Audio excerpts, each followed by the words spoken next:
It is only Jesus that said, the Father is in me, and I am in the Father. Okay? If you can show me any of the prophet that used those terms, or like the terms that Jesus used, that anything that I see my Father does, I myself, I do it also. The Father give life, I myself give life. What is Jesus Christ trying to tell us this? Is he trying to tell us that he is God or not? No, if you go to that chapter and you read it in context, you understand what he means by that. Yeah, can you tell us? Because he says, we can let Jesus explain it if you want. Okay. Just go to the chapter. Yeah, what's the chapter?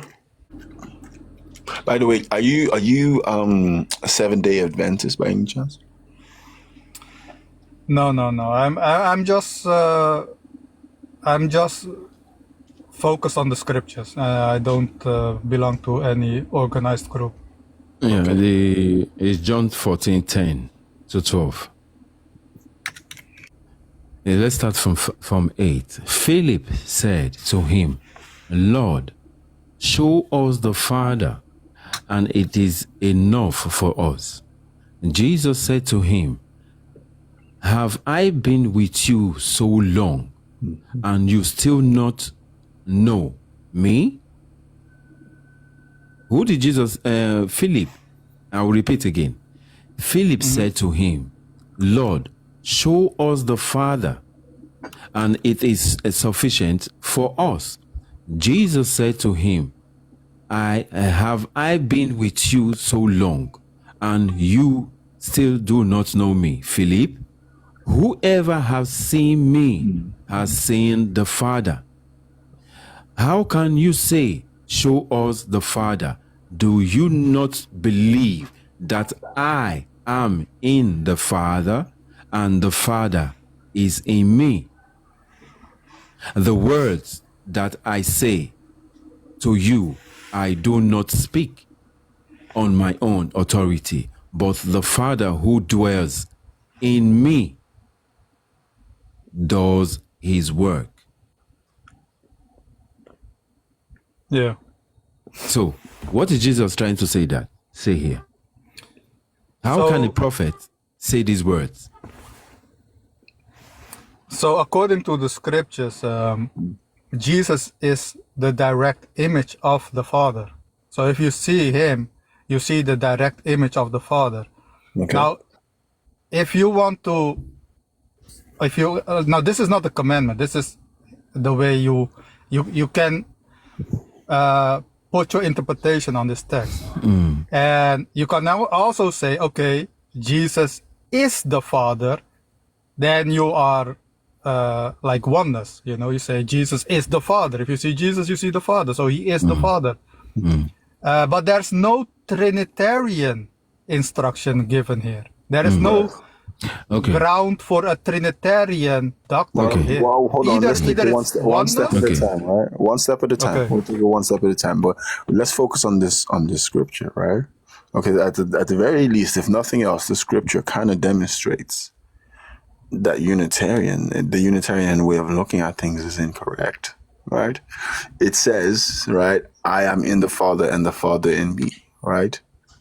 The words that I speak, I do not speak of my own authority, but the Father who dwells in me does the work, right?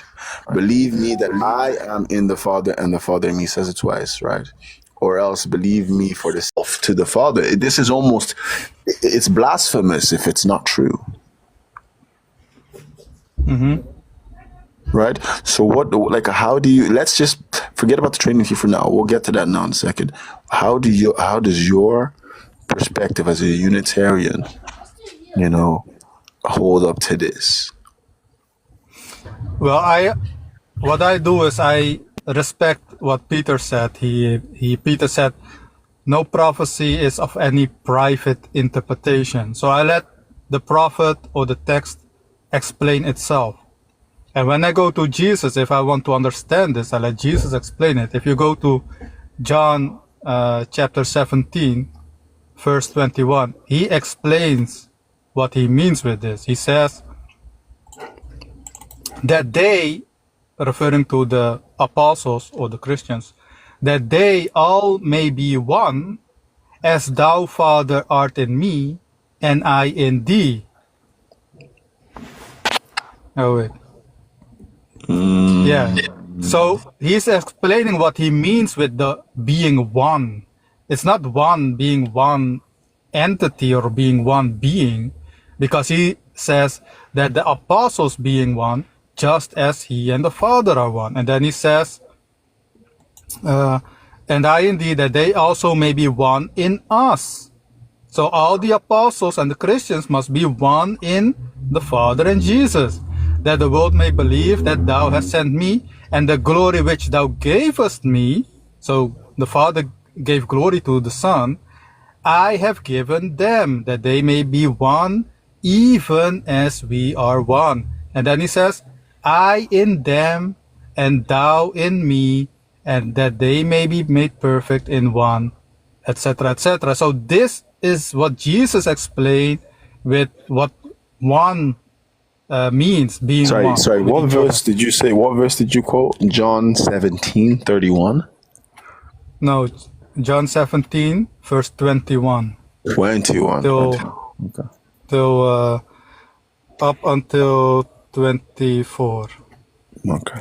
So he explains it, and that's what I accept. I don't accept Trinitarian explanation or oneness explanation.